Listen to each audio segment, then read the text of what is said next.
Hi, ನಾನು Sandeep from tech in Kannada. ಗಮನಿಸ್ತಾ ಇದ್ದರೆ ಇವತ್ತು ನನ್ನ ಮುಂದೆ ಓಪೋ ಕಂಪನಿಯ ಓಪೋ A74 5G ಸ್ಮಾರ್ಟ್ಫೋನ್ ಇರುವಂಥದ್ದು. ಈ ಒಂದು ಸ್ಮಾರ್ಟ್ಫೋನ್ನ ಸ್ಪೆಷಾಲಿಟಿ ಏನಪ್ಪ ಅಂತಂದರೆ, ಈ ಒಂದು ಫೋನಲ್ಲಿ ಒಂದು ಹೊಸ ಸ್ನ್ಯಾಪ್ಡ್ರ್ಯಾಗನ್ ಪ್ರೊಸೆಸರ್ ಇರುವಂಥದ್ದು, ಸ್ನ್ಯಾಪ್ಡ್ರ್ಯಾಗನ್ 480. ಇದೊಂದು 5G ಪ್ರೊಸೆಸರ್ ಆಗಿರುವಂಥದ್ದು. ಸುಮಾರು 3 ದಿನದಿಂದ ಈ ಒಂದು ಫೋನ್ ಯೂಸ್ ಮಾಡ್ತಾ ಇದ್ದೀನಿ. ಇಷ್ಟೊಂದು ಪವರ್ಫುಲ್ ಆಗಿರುತ್ತೆ ಈ ಒಂದು ಪ್ರೊಸೆಸರ್ ಅಂತ ನಾನು ನಿಜವಾಗ್ಲೂ ಅಂದ್ಕೊಂಡಿರಲಿಲ್ಲ. ಆಯಿತಾ, ಕ್ರೇಜಿ ಪವರ್ಫುಲ್ ಆಗಿರುವಂಥದ್ದು. ಯೂಶಲಿ ಸ್ನ್ಯಾಪ್ಡ್ರ್ಯಾಗನ್ 400 ಸೀರೀಸ್ ಪ್ರೊಸೆಸರ್ ಅಂತಂದರೆ ಒಂದು ಲೋ ಎಂಡ್ ಪ್ರೊಸೆಸರ್ ಅಂತ ನಾವೆಲ್ಲರೂ ಅಂದ್ಕೊಂಡಿದ್ವು. ಆದರೆ ಇದು ಒಂದು ನೆಕ್ಸ್ಟ್ ಲೆವೆಲೇ ಇರುವಂಥದ್ದು ಈ ಒಂದು ಪ್ರೊಸೆಸರ್. ಇದ್ರ ಬಗ್ಗೆ ತಿಳಿಸ್ಕೊಡ್ತೀನಿ. ಮತ್ತು ಈ ಒಂದು ಫೋನ್ ಏನಿದು 18,000 ರೂಪಾಯಿಗೆ ಲಾಂಚ್ ಆಗಿರುವಂಥದ್ದು. 18,000 ರೂಪಾಯಿಗೆ ಒಂದು ಫೋನನ್ನು ಪರ್ಚೇಸ್ ಮಾಡ್ಬೋದಾ? ಏನು ಚೆನ್ನಾಗಿದೆ, ಏನು ಚೆನ್ನಾಗಿಲ್ಲ, ಇದ್ರ ಬಗ್ಗೆ ಕಂಪ್ಲೀಟ್ ಡೀಟೇಲ್ ತಿಳಿಸ್ಕೊಡ್ತಾ ಇದ್ದೀನಿ. ಮತ್ತು ಗಿವ್ ಅವೇ ಸಹ ಇರುವಂಥದ್ದು. ಒಂದು ಫೋನನ್ನು ಈ ಒಂದು ವಿಡಿಯೋದಲ್ಲಿ ಗಿವ್ ಅವೇ ಕೂಡ ಮಾಡ್ತೀನಿ. ಸೊ ಕೊನೆಯಾಗ ನೋಡಿ. ಅದಕ್ಕಿಂತ ಮುಂಚೆ ನೀವು ನಮ್ಮ tech in Kannada tips subscribe ಮಾಡ್ಕೊಂಡಿಲ್ಲ, ಸಬ್ಸ್ಕ್ರೈಬ್ ಮಾಡ್ಕೊಳ್ಳಿ ಮತ್ತು ಬೆಲ್ ಐಕಾನ್ ಕೂಡ ಕ್ಲಿಕ್ ಮಾಡ್ಬೋದು. ಓಕೆ, ಮೊದಲಾಗಿ ಒಂದು ಫೋನನ್ನು ಅನ್ಬಾಕ್ಸ್ ಮಾಡೋಣ. ಗಮನಿಸ್ತಾ ಇದ್ರೆ ಈ ಒಂದು ಫೋನ್ನ ಬಾಕ್ಸ್ ನಿಮ್ಗೆ ಈ ರೀತಿ ನೋಡಿ ಸಿಗ್ತಾ ಇರುವಂಥದ್ದು. ಈ ಒಂದು ಬಾಕ್ಸನ್ನು ಓಪನ್ ಮಾಡೋದಕ್ಕೆ ಫಸ್ಟ್ ಸ್ಲೈಡ್ ಮಾಡಬೇಕಾಗತ್ತೆ. ಆಮೇಲೆ ಒಂದು ನಾರ್ಮಲ್ ಬಾಕ್ಸ್ ರೀತಿ ಓಪನ್ ಮಾಡಬೇಕು. ಓಪನ್ ಮಾಡಿದ ತಕ್ಷಣ ನಿಮಗೆ ಇನ್ನೊಂದು ಸಣ್ಣ ಬಾಕ್ಸ್ ಸಿಗ್ತಾ ಇರುವಂಥದ್ದು. ಇದ್ರ ಒಳಗಡೆ ನಿಮಗೆ ಓಪನ್ ಮಾಡಿದ್ರೆ ಒಂದು ಸಿಮ್ ಎಜೆಕ್ಷನ್ ಪಿನ್ ಸಿಗ್ತಾ ಇರುವಂಥದ್ದು, ಜೊತೆಗೆ user manual, quick start guide ಮತ್ತು ವಾರಂಟಿ ಕಾರ್ಡ್ ಇದೆ. ಜೊತೆಗೆ ಒಂದು ಟ್ರಾನ್ಸ್ಪರೆಂಟ್ ಬ್ಯಾಕ್ ಕವರ್ ಕೂಡ ಇದರಲ್ಲೇ ಇರುವಂಥದ್ದು. ಒಂದು ಒಳ್ಳೆ ಕ್ವಾಲಿಟಿಯ ಬ್ಯಾಕ್ ಕವರ್ ಇದಾಗಿದೆ. ಇದನ್ನು ಬಿಟ್ಟರೆ ಡೈರೆಕ್ಟಾಗಿ ನಿಮಗೆ ಒಂದು ಫೋನ್ ನೋಡಿ ಸಿಗ್ತಾ ಇರುವಂಥದ್ದು. ಫೋನ್ ತುಂಬ ಸಾಲಿಡ್ ಆಗಿದೆ. ಫಸ್ಟ್ ಲುಕ್ಕಲ್ಲಿ ಒಂದು ಲೆವೆಲಿಗೆ ವೆಯ್ಟ್ ಇದೆ ಅಂತ ಅನ್ನಿಸ್ತಾ ಇದೆ. ಆಯಿತಾ, ಸೊ ಇದ್ರ ಬಗ್ಗೆ ಆಮೇಲೆ ಮಾತಾಡೋಣ. ಇದು ಬಿಟ್ಟರೆ ಈ ಒಂದು ಬಾಕ್ಸ್ ಒಳಗೆ 18 ವ್ಯಾಟ್ನ ಒಂದು ಫಾಸ್ಟ್ ಚಾರ್ಜಿಂಗ್ ಅಡಾಪ್ಟರ್ನ ಬಾಕ್ಸ್ ಒಳಗೆ ನೀಡಿದರೆ ಒಂದು ಒಳ್ಳೆಯ ವಿಷಯ ಅಂತ ಹೇಳಕ್ಕೆ ಇಷ್ಟಪಡ್ತೀನಿ. ಮತ್ತು ಒಂದು USB Type-C ಡಾಟಾ ಕೇಬಲ್ ಕೂಡ ಬಾಕ್ಸ್ ಒಳಗೆ ಇರುವಂಥದ್ದು. ಒಂದು ಒಳ್ಳೆ ಕ್ವಾಲಿಟಿಯ ಡಾಟಾ ಕೇಬಲ್ ಇದಾಗಿದೆ.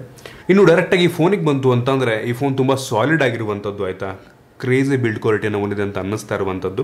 ಫ್ರಂಟಲ್ಲಿ ನಿಮಗೆ ಫುಲ್ ಸ್ಕ್ರೀನ್ ಡಿಸ್ಪ್ಲೇ ಸಿಗ್ತಾ ಇರುವಂಥದ್ದು. ಪಂಚೋಲ್ ಕ್ಯಾಮ್ರಾ ಇದೆ. ಪಂಚೋಲ್ ಸ್ವಲ್ಪ ದೊಡ್ಡದಾಗಿದೆ ಅಂತ ಅನ್ನಿಸ್ತಾ ಇರುವಂಥದ್ದು ನನಗೆ. ಬೆಜಲ್ ಆಲ್ಮೋಸ್ಟ್ ಎಲ್ಲ ಕಡೆ ಕಡಿಮೆ ಇದೆ. ಬಾಟಮಲ್ಲಿ ಸ್ವಲ್ಪ ಬೆಜಲ್ ಜಾಸ್ತಿ ಅಂತ ಅನ್ನಿಸ್ತು. ಇದಕ್ಕೆ ಸ್ಕ್ರೀನ್ ಗಾರ್ಡ್ ಮುಂದ್ಗಡೆ ಆಲ್ರೆಡಿ ಅವರು ಹಾಕಿದ್ದಾರೆ. ಫ್ರಂಟಲ್ಲಿರುವಂಥದ್ದು ಗ್ಲಾಸ್. ಆಯಿತಾ, ಅಷ್ಟು ಇದಕ್ಕೆ ಸ್ಕ್ರ್ಯಾಚ್ ಆಗೋದಿಲ್ಲ. ಸೊ ಸ್ಕ್ರೀನ್ ಗಾರ್ಡ್ ಅವರು ಹಾಕಿದ್ದಾರೆ. ಒಂದು ಒಳ್ಳೆ ವಿಷಯ ಅಂತ ಹೇಳಕ್ಕೆ ಇಷ್ಟಪಡ್ತೀನಿ. ಫ್ರಂಟಿನ ಒಂದು ಲೆವೆಲ್ಗೆ ನಾರ್ಮಲ್ ಲುಕಿಂಗ್ ಫೋನ್ ರೀತಿಯಲ್ಲೇ ಇರುವಂಥದ್ದು ಚೆನ್ನಾಗಿದೆ. ಇನ್ನು ಹಿಂದಕ್ಕೆ ಬಂತು ಅಂತ ಅಂದರೆ ಇದು ನೋಡಿದವ್ರು ಎಲ್ಲರೂ ಕೂಡ ಗ್ಲಾಸ್ ಬ್ಯಾಕ್ ಅಂತಾರೆ ಪಕ್ಕ. ಆಯಿತಾ, ಸೊ ಆದರೆ ಇದು ಗ್ಲಾಸ್ ಬ್ಯಾಕ್ ಅಲ್ಲ, ಪ್ಲಾಸ್ಟಿಕ್ ಬ್ಯಾಕ್ ಆಗಿರುವಂಥದ್ದು. ಒಂದು ಡಿಫ್ರೆಂಟ್ ಕ್ವಾಲಿಟಿಯ ಪ್ಲಾಸ್ಟಿಕ್ ಇದಾಗಿದೆ. ಸೊ ಒಂದು ಒಳ್ಳೆ ಕ್ವಾಲಿಟಿಯದ್ದಾಗಿದೆ. ಸ್ಕ್ರ್ಯಾಚ್ ಆಗೋ ಸಾಧ್ಯತೆ ಇರುತ್ತೆ. ಬ್ಯಾಕ್ ಕವರ್ ಅವರೇ ಕೊಟ್ಟಿದ್ದಾರೆ, ಹಾಕೊಂಡ್ರೆ ತುಂಬ ಒಳ್ಳೆಯದು. ಒಂದು ರೀತಿ ರೈನ್ಬೋ ಎಫೆಕ್ಟ್ ನಿಮ್ಗೆ ಹಿಂದ್ಗಡೆ ಸಿಗ್ತಾ ಇರುವಂಥದ್ದು. ಡಿಫ್ರೆಂಟ್ ಗ್ರೇಡಿಯಂಟ್ ಲುಕ್ ನಿಮಗೆ ಸಿಗ್ತಾ ಇದೆ. ಸೊ ಹಿಂದ್ಗಡೆಯಿಂದ ತುಂಬ ಪ್ರೀಮಿಯಮ್ ಆಗಿ ಕಾಣುತ್ತೆ. ಮತ್ತು ನಿಮಗೆ ಟ್ರಿಪಲ್ ಕ್ಯಾಮ್ರಾ ಸೆಟಪ್ ಇಂದ ಸಿಗ್ತಾ ಇರುವಂಥದ್ದು. ಮತ್ತೊಂದು ಸಿಂಗಲ್ LED ಫ್ಲ್ಯಾಶ್ ಇದೆ.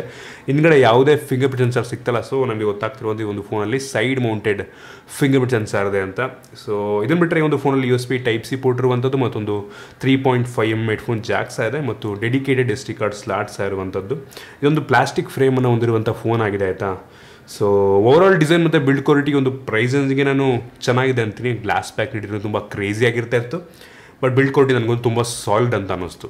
ಒಂದು ರೀತಿ ಬ್ಯಾಕು ಎಷ್ಟು ಸಾಲಿಡ್ ಆಗಿದೆ ಅಂತಂದರೆ ಗ್ಲಾಸ್ ಅಂತ ಅನಿಸ್ಬಿಡುತ್ತೆ. ಸೊ ನನಗೆ ಬಿಲ್ಡ್ ಕ್ವಾಲಿಟಿಯಲ್ಲಿ ಪರವಾಗಿಲ್ಲ ಅಂತ ಅನ್ನಿಸ್ತು. ಇನ್ನು ಡಿಸ್ಪ್ಲೇ ಬಗ್ಗೆ ಮಾತನಾಡಬೇಕಂತಂದರೆ ಒಂದು ಫೋನಲ್ಲಿ 6.5 ಇಂಚಿನ ಫುಲ್ HD+ ರೆಸಲ್ಯೂಷನ್ ಹೊಂದಿರುವಂಥ IPS LCD ಡಿಸ್ಪ್ಲೇ ಇರುವಂಥದ್ದು. ಡಿಸ್ಪ್ಲೇ ಕ್ಲಾರಿಟಿ ತುಂಬ ಚೆನ್ನಾಗಿದೆ, ತುಂಬ ಬ್ರೈಟ್ ಆಗಿರುವಂಥದ್ದು. ಮತ್ತು ಈ ಡಿಸ್ಪ್ಲೇ 90 ಹರ್ಟ್ಸ್ನ ರಿಫ್ರೆಶ್ ರೇಟನ್ನು ಕೂಡ ಹೊಂದಿರುವಂಥದ್ದು. ಒಂದು ಒಳ್ಳೆ ವಿಷಯ ಅಂತ ಹೇಳಕ್ಕೆ ಇಷ್ಟಪಡ್ತೀನಿ. ಬಿಸಿಲಿಗೆ ಹೋದ್ರೂ ಸಹ ತುಂಬ ಬ್ರೈಟಾಗಿ ಕಾಣುತ್ತೆ. ವ್ಯೂಯಿಂಗ್ ಆ್ಯಂಗಲ್ಸ್ ಒಂದು ಲೆವೆಲಿಗೆ ಚೆನ್ನಾಗಿದೆ ಅಂತ ಅನ್ನಿಸ್ತು ನನಗೆ. ಅಮೋಲೆಡ್ ಡಿಸ್ಪ್ಲೇ ನೀಡಿದ್ರೆ ತುಂಬ ಕ್ರೇಜಿ ಆಗಿರ್ತಿತ್ತು ಅಂತ ತುಂಬ ಜನ ಅನ್ಕೊಬೋದು. ಬಟ್ 90 ಹರ್ಟ್ಸ್ ನೀಡಿದ್ದಾರೆ. ಸೊ ಈ ಡಿಸ್ಪ್ಲೇ ಕೂಡ ಒಂದು ಲೆವೆಲಿಗೆ ಚೆನ್ನಾಗಿದೆ. ಸೊ ಕನ್ಕ್ಲೂಡ್ ಮಾಡ್ತೀನಿ ನಾನು ಈ ಪ್ರೈಸ್ ರೇಂಜಿಗೆ ಇದು ಓಕೆನಾ ಅಂತ. ಇನ್ನು ಈ ಒಂದು ಫೋನ್ನ ವೇರಿಯಂಟ್ಗಳ ಬಗ್ಗೆ ಮಾತಾಡಬೇಕಂತಂದರೆ ಸದ್ಯಕ್ಕೆ ಒಂದು ಫೋನ್ ಒಂದೇ ಒಂದು ವೇರಿಯಂಟಲ್ಲಿ ಲಾಂಚ್ ಆಗ್ತಾ ಇರುವಂಥದ್ದು. 6GB ರ್ಯಾಮ್ ಮತ್ತು 128GB ಸ್ಟೋರೇಜ್. ಇದರಲ್ಲಿರುವಂಥ ರ್ಯಾಮ್ ಬಂದ್ಬಿಟ್ಟು LPDDR4X ರ್ಯಾಮ್ ಆಗಿರುವಂಥದ್ದು. ಮತ್ತು ಸ್ಟೋರೇಜ್ ಬಂದ್ಬಿಟ್ಟು UFS 2.1 ಸ್ಟೋರೇಜ್ ಆಗಿದೆ. ಸೊ ತುಂಬ ಫಾಸ್ಟಾಗಿ ಅಪ್ಲಿಕೇಶನ್ ಇನ್ಸ್ಟಾಲ್ ಲೋಡೆಲ್ಲ ಆಗುತ್ತೆ. ಸೊ ಅದು ಒಂದು ಒಳ್ಳೆಯ ವಿಷಯ ಅಂತ ಹೇಳಕ್ಕೆ ಇಷ್ಟಪಡ್ತೀನಿ. ಇದು ಪರವಾಗಿಲ್ಲ ಒಂದು ಪ್ರೈಸ್ ರೇಂಜಿಗೆ. ಇನ್ನೇ ಒಂದು ಫೋನ್ ಇರುವಂಥ ಪ್ರೊಸೆಸರ್, ಹೊಸ ಪ್ರೊಸೆಸರ್ ಆಗಿ ಹೇಳ್ದಂಗೆ. ಆಯಿತಾ, ಸ್ನ್ಯಾಪ್ಡ್ರ್ಯಾಗನ್ 480 ಪ್ರೊಸೆಸರ್. ನಾನು ಆಗಿ ಹೇಳ್ದಂಗೆ ಇಷ್ಟು ದಿನ ಸ್ನ್ಯಾಪ್ಡ್ರ್ಯಾಗನ್ 400 ಸೀರೀಸ್ ಪ್ರೊಸೆಸರ್ ಅಂತಂದರೆ ಎಲ್ಲರೂ ಕೂಡ ಲೋ ಎಂಡ್ ಪ್ರೊಸೆಸರ್ ಅಂತ ಅನ್ಕೋತಾ ಇದ್ವು. ಆದರೆ ಈ ಒಂದು ಪ್ರೊಸೆಸರ್ ನನಗೆ ತುಂಬ ಶಾಕಿಂಗನ್ನು ಕೊಟ್ಟಿದೆ ಅಂತ ಹೇಳಕ್ಕೆ ಇಷ್ಟಪಡ್ತೀನಿ. ಸ್ನ್ಯಾಪ್ಡ್ರ್ಯಾಗನ್ 480 ಡೇ ಟು ಡೇ ನಾನು ಯೂಸ್ ಮಾಡ್ದಂಗೆ ಈ ಒಂದು ಪ್ರೊಸೆಸರ್ನ ಹೈಯರ್ ಮಿಡ್ ಎಂಡ್ ಪ್ರೊಸೆಸರ್ ಅಂತ ಹೇಳ್ಬೋದು. ನಾನು ಅಂತದ್ದು ಬೆಂಚ್ ಚೆಕ್ ಮಾಡ್ದಂಗೆ ಈ ಒಂದು ಪ್ರೊಸೆಸರ್ 2,65,000 60ರಿಂದ 65,000 ರೇಟಿಂಗನ್ನು ಕೊಡ್ತಾ ಇರುವಂಥದ್ದು. 2,65,000 ಈ ಒಂದು ಪ್ರೊಸೆಸರ್ನ ನಾವು ಈಕ್ವಲೆಂಟ್ ಬೇರೆ ಪ್ರೊಸೆಸರಿಗೆ ಕಂಪೇರ್ ಮಾಡೋದಕ್ಕೆ ಹೋದರೆ ಸ್ನ್ಯಾಪ್ಡ್ರ್ಯಾಗನ್ 720 732 ಇವೆಲ್ಲ ಆಲ್ಮೋಸ್ಟ್ ಸಿಮಿಲರ್ ಪವರನ್ನು ನೀಡುವಂಥ ಪ್ರೊಸೆಸರ್ಗಳು. ಸೊ ಇಷ್ಟೊಂದು ಪವರ್ಫುಲ್ ಆಗಿರುತ್ತೆ ಒಂದು ಪ್ರೊಸೆಸರ್ ಅಂತ ನಾನು ನಿಜವಾಗ್ಲೂ ಎಕ್ಸ್ಪೆಕ್ಟ್ ಮಾಡಿರಲಿಲ್ಲ. ಸೊ ಕ್ರೇಜಿ ಪವರ್ಫುಲ್ ಆಗಿರುವಂಥ ಪ್ರೊಸೆಸರ್ ಅಂತ ನನಗಂತೂ ಅನ್ನಿಸ್ತಾ ಇರುವಂಥದ್ದು ಸೂಪರ್ ಪ್ರೊಸೆಸರ್. ಇನ್ನು ಕ್ಯಾಮ್ರಾ ಬಗ್ಗೆ ಮಾತನಾಡಬೇಕಂತಂದರೆ ಒಂದು ಫೋನಲ್ಲಿ ರೇರಲ್ಲಿ ಟ್ರಿಪಲ್ ಕ್ಯಾಮ್ರಾ ಇರುವಂಥದ್ದು. ಅದರಲ್ಲಿ ಮೇನ್ ಸೆನ್ಸರ್ ಬಂದ್ಬಿಟ್ಟು 48 ಮೆಗಾ ಪಿಕ್ಸೆಲ್ನ ಮೇನ್ ಸೆನ್ಸರ್. ಇದು 48 ಮೆಗಾ ಪಿಕ್ಸೆಲ್ನ ಮೇನ್ ಸೆನ್ಸರ್ ಆಗಿದ್ರೂ ಕೂಡ ಇದು ತೆಗೆಯುವಂಥ ಫೋಟೋ 108 ಮೆಗಾ ಪಿಕ್ಸೆಲ್ ರೆಸೊಲ್ಯೂಷನ್ನ ಹೊಂದಿರುತ್ತೆ ಅಂತ ಹೇಳ್ತವ್ರು ಆಯಿತಾ. ಹಂಗಂತ ರೆಸೊಲ್ಯೂಷನ್ ಜಾಸ್ತಿ ಆದ ತಕ್ಷಣ ಫೋಟೋ ಕ್ವಾಲಿಟಿ ಚೆನ್ನಾಗಿರುತ್ತೆ ಅಂತ ಅಲ್ಲ ಆಯಿತಾ. ಆದರೂ ಕೂಡ ನಾನು ಚೆಕ್ ಮಾಡ್ದಂಗೆ ಒಂದು ಒಳ್ಳೆಯ ಫೋಟೋನ ಪ್ರೊಡ್ಯೂಸ್ ಮಾಡುತ್ತೆ. ಆ ಫೋಟೋ ಸಂಬಸ್ ತೋರಿಸ್ತಾ ಇದ್ದೀನಿ. ಕ್ರೇಜಿ ಗುರು ಅಂತ ಅನ್ನಲ್ಲ ನಾನು, ಒಂದು ಲೆವೆಲಿಗೆ ಚೆನ್ನಾಗಿದೆ, ಪರವಾಗಿಲ್ಲ. ಸೊ ಮೇನ್ ಸೆನ್ಸರ್ ನನಗೆ ಒಂದು ಲೆವೆಲಿಗೆ ಇಷ್ಟ ಆಯಿತು. ಇನ್ನೂ 2 ಸೆನ್ಸರ್ ಇರುವಂಥದ್ದು ಮಾಡೋಕ್ಕೆ ಕೆಲಸ ಇಲ್ಲ ಹಾಕೋರೆ. 2 ಮೆಗಾ ಪಿಕ್ಸೆಲ್ ಮ್ಯಾಕ್ರೋ ಲೆನ್ಸು ಮತ್ತು ಇನ್ನೊಂದು 2 mega pixel depth sensor. So ಅವೆರಡರ ಅವಶ್ಯಕತೆ ಏನೂ ಇರಲಿಲ್ಲ. ಬಟ್ ಮೇನ್ ಸೆನ್ಸರ್ ನನಗನ್ನಿಸ್ತಂಗೆ ಒಂದು ಲೆವೆಲಿಗೆ ಚೆನ್ನಾಗಿ ಫೋಟೋವನ್ನು ತೆಗೆಯುತ್ತೆ ಅಂತ ಅನ್ನಿಸ್ತು. ಸ್ಯಾಂಪಲ್ಸ್ ನೋಡಿ ನೀವೇ ಜಡ್ಜ್ ಮಾಡ್ಬೋದು. ಇನ್ನು ಫ್ರಂಟ್ ಕ್ಯಾಮ್ರಾಗೆ ಬಂತು ಅಂತಂದರೆ 8 ಮೆಗಾ ಪಿಕ್ಸೆಲ್ನ ಫ್ರಂಟ್ ಕ್ಯಾಮ್ರಾದಾಗಿದೆ. ಫ್ರಂಟ್ ಕ್ಯಾಮ್ರಾ ನನಗೆ ಒಂದು ಲೆವೆಲಿಗೆ ಇಷ್ಟ ಆಯಿತು, ಪರವಾಗಿಲ್ಲ. ಇಂಪ್ರೆಸಿವ್ ಅಂತ ಅನ್ನಲ್ಲ ನಾನು ಆಯಿತಾ. ಈ ಪ್ರೈಸಂದು ಇನ್ನೂ ಸ್ವಲ್ಪ ಜಾಸ್ತಿ ಮೆಗಾ ಪಿಕ್ಸೆಲ್ ಸೆನ್ಸರ್ ನೀಡ್ಬೋದಾಗಿತ್ತು, ಪರವಾಗಿಲ್ಲ ಅಂತೀನಿ. ಆ ಸ್ಯಾಂಪಲ್ಸ್ನ ಕೂಡ ನೋಡ್ತಾ ಇದ್ದೀರಾ. ಈ ಒಂದು ಫೋನ ಫ್ರಂಟು ಮತ್ತು ಬ್ಯಾಕ್ ಎರಡೂ ಕೂಡ ಫುಲ್ HD ವಿಡಿಯೋ ರೆಕಾರ್ಡ್ ಮಾಡಬಲ್ಲಂಥ ಸಾಮರ್ಥ್ಯವನ್ನು ಹೊಂದಿರುವಂಥದ್ದು. ಅಟ್ಲೀಸ್ಟ್ 4K ನೀಡಬೇಕಾಗಿತ್ತು ಅಂತ ಅನ್ಕೋತೀನಿ. ಸೊ ಓವರಾಲ್ ಕ್ಯಾಮ್ರಾನು ಪರವಾಗಿಲ್ಲ, ಡೀಸೆಂಟ್ ಅಂತೀನಿ ಆಯಿತಾ, ಇಂಪ್ರೆಸಿವ್ ಅಂತ ಅನ್ನಲ್ಲ. ಇನ್ನು ಈ ಒಂದು ಫೋನ್ನ ಸೆಕ್ಯೂರಿಟಿ ಬಗ್ಗೆ ಮಾತಾಡಬೇಕಂದ್ರೆ ಒಂದು ಫೋನಲ್ಲಿ side mounted finger print sensor ಇರುವಂಥದ್ದು ಗಮನಿಸ್ತಾ ಇದ್ದೀರಾ. ತುಂಬ ಫಾಸ್ಟಾಗಿ side mounted finger print sensor ಕೆಲಸವನ್ನು ಮಾಡುತ್ತೆ. ಜೊತೆಗೆ ಫೇಸ್ ಅನ್ಲಾಕ್ ಕೂಡ ಇದೆ. ಸೊ ಇದು ಕೂಡ ಗಮನಿಸ್ತಾ ಇದ್ದೀರಾ.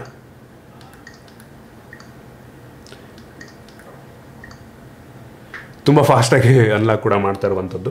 ಸೊ ಇದರಲ್ಲೂ ಕೂಡ ನನಗೇನು ತೊಂದರೆ ಇದೆ ಅಂತ ಅನ್ನಿಸ್ತಿಲ್ಲ. ಇನ್ನು ಬ್ಯಾಟ್ರಿ ಬಗ್ಗೆ ಮಾತನಾಡಬೇಕಂತಂದರೆ ಒಂದು ಫೋನಲ್ಲಿ 5000 mAh ಕೆಪಾಸಿಟಿ ಬ್ಯಾಟ್ರಿ ಇದೆ. ಮಾಡರೇಟ್ ಯೂಸ್ಗೆ 1.5 ದಿನ ಬ್ಯಾಟ್ರಿ ಬ್ಯಾಕಪ್ಪನ್ನು ನೀಡ್ತಾ ಇದೆ.